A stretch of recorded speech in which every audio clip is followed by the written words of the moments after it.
Only recently started using. I haven't been using it for the past year like I have the rest of my forms, but I think it's going to come in handy. I set up a daily schedule, a table with 8 across, and I I don't know how many rows I have, but I have it from 5 a.m. to 10 p.m., but I don't have anything on 10 p.m.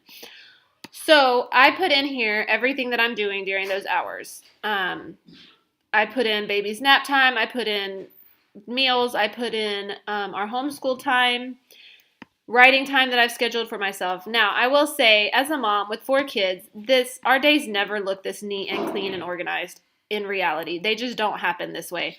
But I set it up with the ideal of what I want it to happen, what I want to happen, and that helps me to, if we miss something or something is disrupted, I can jump back on to schedule. And I know that the things that are important to me are scheduled somewhere in my day or in my week. I'm also using it as a way to help me prioritize things and make sure I'm not overcommitting or committing to things that maybe aren't the best use of my time at this point in life. So if somebody asks me to do something, I can just glance into my schedule and I can see how full it already is. I want it to have some blank space in here. I don't want every hour scheduled because everybody needs some white space. So I can also see if somebody asks me to do something Thursday at 9, I can see what it's going to disrupt. It's going to disrupt our school. And I can see we're doing school 4 days a week and we have co-op 1 day a week and decide if we can afford to disrupt that school time. And it helps me also know when to plan appointments and things if possible. So I just think this will be useful for keeping my time on track and not overcommitting. And it's, again, a simple form with a table. And it's my blog planner. I want to be intentional about what I write on and about planning my writing. So I made this. It has a row for each month and a column for each week of the month. And again, I refer back to my goals to decide what to put in here. And my goal was to blog twice a week. I also have a goal to write an article a month and do a YouTube video a week. So I've included all that on here.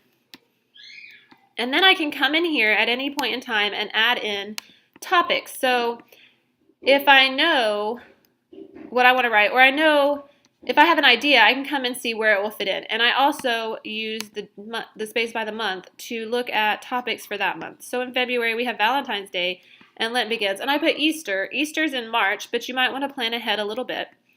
If you want to make suggestions or give people ideas to use for Easter, it's good to do that a few weeks in advance so they have time to incorporate that into their plans. But I also put Easter in March. I put summer learning in May because many kids are getting out of school. Even homeschoolers are sometimes wrapping up and taking a break for summer. And May might be a good time to talk about what we can do during the summer with our kids to keep their minds active. So I just use this to start planning out. My hope is to get a few months ahead on my blog and have posts scheduled out. And by doing this, I can look and see whatever I put in these spots will be the topics that actually post that week. But I could, if I get ahead, I could write this blog post way over here in February and just look ahead and see what's coming up and what needs to be written for that. So hopefully that can be helpful for you. Finally, I have my homeschool planner template. Again, this is kind of a bonus for you.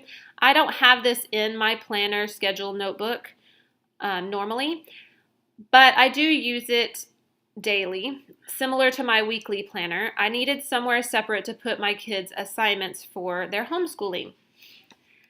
So the way I set this up was, again, with days across the top of the table and the kids' names down the side of the table.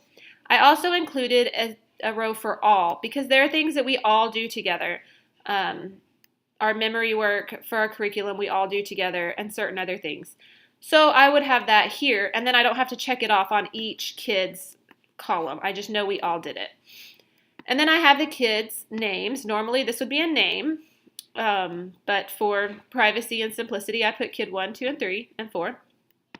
You would just replace that with their name, and then you would list whatever subjects they do for that day under each day. Not everybody has the exact same days, so that's why you have every day. And then you would check this off. Well, this is actually your template, so you wouldn't do anything. You would just write in what they normally do. And this is your just like the weekly template, this is your normal week. This is what it normally looks like. And you'll make a copy to put in anything particular for that week. I included my kid 4 is a baby. He doesn't actually have any assignments, but I put this because I might occasionally want to write when he did something, hit a milestone. I might want to put what book I read to him, or if we're singing a song and he's learning to do it, I might want to put that in there. Just anything I want to keep track of. I also put the weekend in here. Normally I would use the all box on the weekend, but maybe one kid did want something special. I include extracurriculars, so if we have a soccer game, I might put soccer game under that child's name.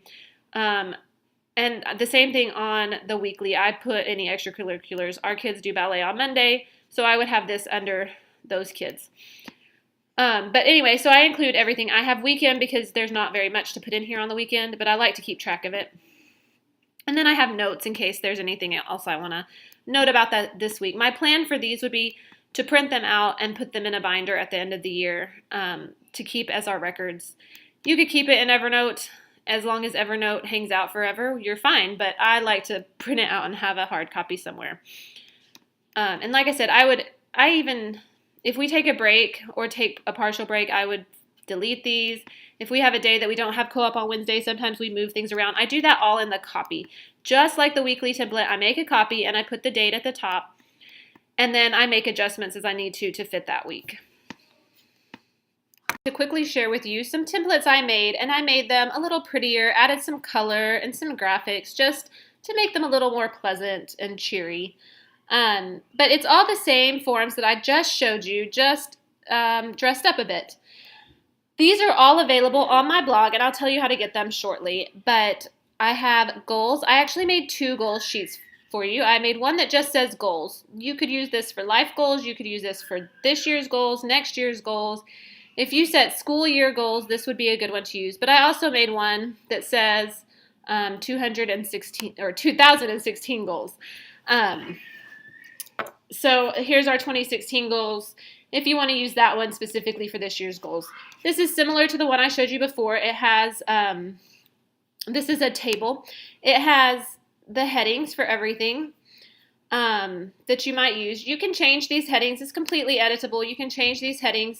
You can delete rows. So if you right click and push table, you can, this is one column. You can insert column if you want to break it up. You can, maybe if you have more categories than that, you can insert a row or delete a row. The one thing to know is that if you insert or delete a row, it won't preserve this color scheme where it alternates white and yellow. So if I were to enter a row right here, it would be a white row. It would just, so you'd have 2 white rows and then a yellow. If I was to delete this yellow row, it would put these 2 white rows together. It wouldn't change anything. And any that you insert are always going to be white. So I would suggest if you want to change them, that you delete the bottom row. You can just change the headings around. If you need to delete something, delete it from the bottom. That's what I would do. And that's the case for all of my templates that have this yellow-white color scheme. Many of them have the alternating colors to tell the different rows. And any of them that have that, you won't be able to maintain that by deleting or adding a row. So I just suggest doing it at the bottom. Other than that, it's really very customizable to what you need. So there's your 2016 goals and your just blank goal sheet. There's also a goal tracker here. I entered some things in, but it won't have anything. When you get it, it will just look like this. Again, completely customizable. You can add, the one you get will have 4 columns because that's how many fit nicely, but you can add in as many as you want, or if you want them to be wider, you could always have your goal tracker part 1 and goal tracker part 2. Then I listed all 52 weeks down here, and I listed all the months where they went, and I put the dates in for you. So that is all set up, and all you have to do is put your categories here. And I left it blank because you may not need the tracker for all of your categories. I don't for my personal. There's some things that I just don't need to be in the tracker. So you can set it up how you want, and you can write in here. And then here you can use your check boxes, and you can write in what your goals are or what your steps that you need to complete that week or month are. Again, as I mentioned before, the checkboxes tend to be temperamental, especially in tables on mobile devices.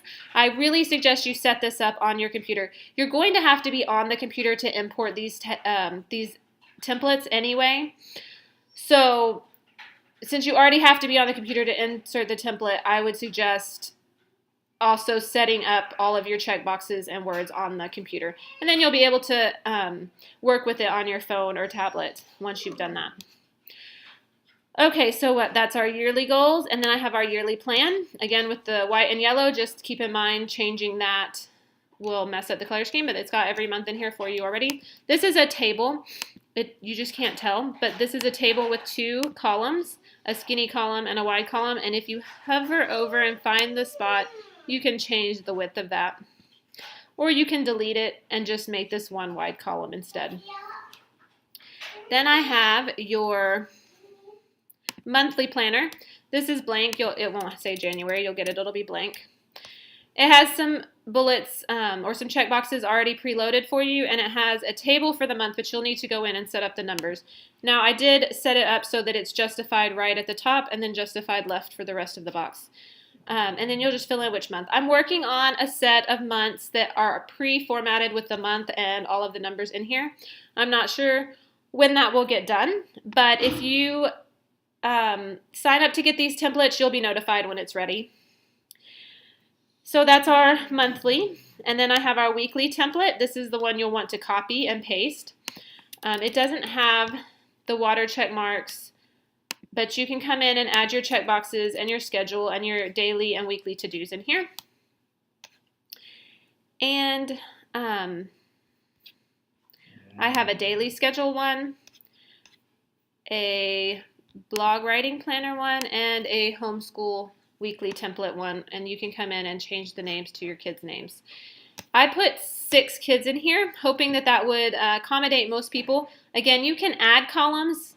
For this one, you'll add one and it'll be white, so then your color scheme stays, but then any after that you add will be blank with no color fill, so you won't have the nice yellow, white pattern if you do that. You can also delete, however, if you have 4 kids or 3 kids, you can delete whatever you need to delete. Another option, if you have more than 6 kids, would be to use 2 and just put weekly template number 1 or just put number 1 and number 2 on your thing. That might be a little more tedious, but if you have a bunch of kids, that might help.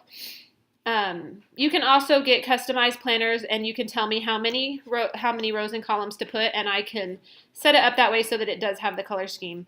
That's another option for you. So to get these templates, you will go to my blog, kidscrunchandchrist.com. Here you go. You'll go to kidscrunchandchrist.com/planner, and you can, it'll tell you how to get these templates. They're free for you to use and import into Evernote. Again, you'll need to be on the computer to import them and to set up your checkboxes, but otherwise you can use them on your mobile devices. And this video will be linked there if you need to see it again, as well as a PDF instruction book on how I set this up. So everything I showed you in the videos will be in the PDF for you, as well as instructions on using the templates themselves. There will also be instructions on how to get customized templates. If you want a different color scheme, if you want a different title here in this box, if you want this to be a different color or you want a different title, I can do that. I can configure these tables a little differently with different numbers of columns and rows to set up for you. So instructions and choices for what you can do to customize them and how to order customized forms will also be at that link. Thanks for watching. I hope that helped.